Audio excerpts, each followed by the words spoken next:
क्या आपको, आपके किसी परिवार वाले को या किसी नज़दीकी रिश्तेदार को, दोस्त को कैंसर तो नहीं है?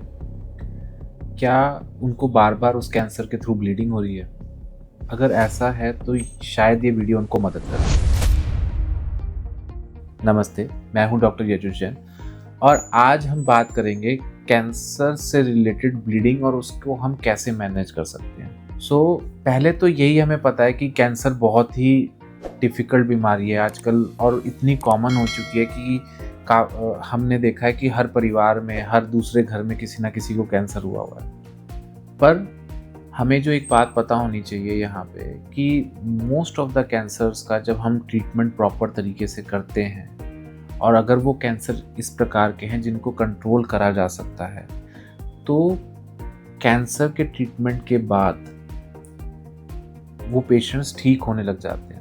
पर कुछ पेशेंट्स ऐसे होते हैं जो ट्रीटमेंट के बाद भी रिस्पॉन्स नहीं देते, कीमोथेरेपी करने के बाद भी रिस्पॉन्स नहीं देते, वो कैंसर एग्रेसिव होता रहता है, बढ़ता रहता है और एक ऐसी स्टेज आती है जब उस कैंसर के अंदर से अपने आप ब्लड लीक होने लग जाता है। पेशेंट घबरा जाते हैं, घर पे देख के उनके रिश्तेदार घबरा जाते हैं कि अरे यार ये क्या हुआ, एकदम से ब्लीडिंग कैसे शुरू हो गई है। तो ऐसे सिचुएशन में क्या करा जाए? ऐसी सिचुएशन में हमें 3-4 बातें पता होनी चाहिए। सबसे पहले कि अगर कैंसर भारी सतह का है, जैसे मान लीजिए ब्रेस्ट का है या लेग का है, जो हमें बाहर से दिख सकता है, तो जहाँ से ब्लीडिंग है वहाँ आप कंप्रेशन दीजिए, अच्छे से टाइट कंप्रेशन दीजिए, कम से कम 5 या 10 मिनट का बाय वॉच, घड़ी देख के आपने प्रेशर देना है और अच्छे से प्रेशर देना है, ठीक है। दूसरा तरीका क्या आता है? दूसरा तरीका होता है एक प्रोसेस जिसे हम बोलते हैं एम्बोलाइजेशन। इसके अंदर हम क्या करते हैं, जो कैंसर की ब्लड की सप्लाई है उसको हम बंद कर देते हैं। ये एक आधुनिक तरीका है, जैसे कार्डियोलॉजिस्ट हार्ट के अंदर जाके दिल की बंद नसों को खोल देता है, आप समझ लीजिए यहाँ पे हम ये काम उल्टा करते हैं। जो ज़्यादा खुली हुई नसें हैं, जहाँ से ब्लड लीक हो रहा है, जो नसें खराब हैं, उनके अंदर जाके हम उन नसों को बंद कर देते हैं। इस प्रोसीजर को करने से आपको ये पता होना चाहिए कि कैंसर में बहुत फ़र्क नहीं आता है, पर लेकिन ब्लीडिंग रुक जाती है।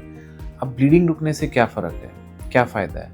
ब्लीडिंग रुकने से बार बार ब्लड नहीं चढ़ाना पड़ता, किडनी पे फ़र्क नहीं आता, किडनी पे अफेक्ट नहीं होता और 10 तरीके की चीज़ें हैं। इन पेशेंट की जो भी लाइफ है उस कम से कम कंफर्टेबल तो हो जाती है। इस तरीके के ट्रीटमेंट को हम पैलिएटिव ट्रीटमेंट बोलते हैं।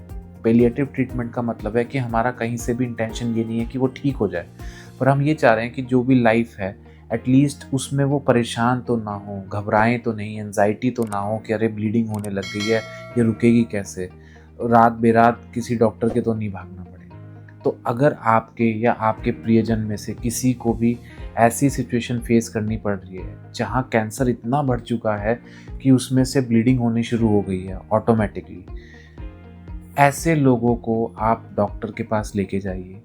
एम्बोलाइजेशन, इसको आप गूगल पे भी सर्च कर सकते हैं, इस प्रोसीजर के बारे में पढ़िए।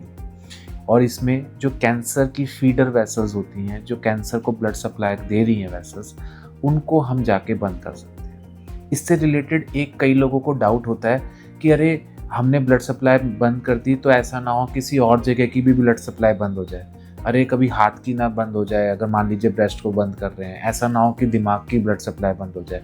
नहीं, आज की डेट पे हम इतना एडवांस काम करते हैं कि जो खराब वेसल है, सिंगल, चाहे वो हेयर जितनी पतली है, हम डायरेक्टली उसमें जाते हैं और उस वेसल को टारगेट करके बंद करते हैं। तो ये जो रिस्क है ये नियर टू ज़ीरो हो जाता है।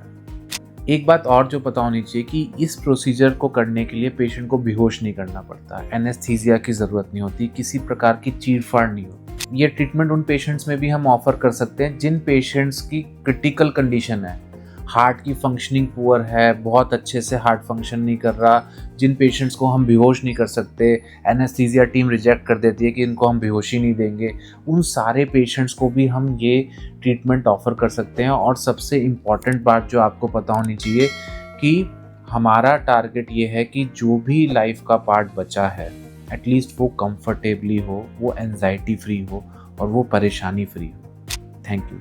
अगर आपको हमारी वीडियो ठीक लगी तो प्लीज़ अपने किसी नियर बाय दोस्तों को, परिवार वालों को शेयर करिए जिनके साथ ये प्रॉब्लम, जो लोग इस तरह की प्रॉब्लम फेस कर रहे हो। माइट बी पॉसिबल ये वीडियो उनको हेल्प में आए और उनको सपोर्ट कर पाए।